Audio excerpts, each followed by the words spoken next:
नमस्कार, आपण पाहताय लोकराज्य न्यूज 24। पाहुयात महत्वाची बातमी। पुण्यातील विमाननगर परिसरातून एक अत्यंत धक्कादायक बातमी समोर येत आहे। लहान मुलांच्या मनोरंजनासाठी प्रसिद्ध असलेल्या एका नामांकित प्ले झोन मधील खाद्यपदार्थाच्या गुणवत्तेवर आता गंभीर प्रश्नचिन्ह उपस्थित झाले आहे। विमाननगर येथील फिनिक्स एव्हेन्यू ऑफ स्टार्टर्स मधील प्ले अँड लर्न या किड्स प्ले झोन मध्ये एका ग्राहकाला मिळालेल्या चहाच्या कपामध्ये थेट कीटक आढळून आल्याचा खळबळजनक प्रकार उघडकीस आलाय।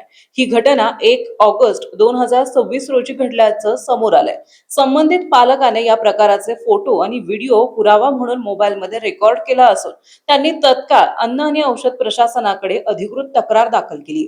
लहान मुलांच्या वावराच्या ठिकाणी अशा प्रकारे अस्वच्छता आणि अन्नात निष्काळजीपणा आढळल्याने पालकांमध्ये प्रचंड संताप व्यक्त केला जात आहे। तक्रारदाराने एफडीए कडून या प्ले झोनच्या किचनची आणि अन्न सुरक्षेची तातडीने पाहणी करण्याची मागणी केली आहे।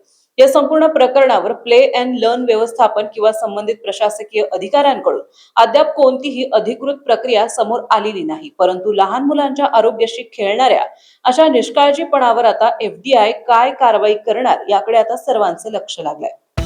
महाराष्ट्रातील महत्त्वाच्या आणि ताज्या बातम्या पाहण्यासाठी आजच आमच्या लोकराज्य न्यूज 24 न्यूज चॅनलला YouTube वर सबस्क्राइब करा आणि बेल आयकॉन प्रेस करा।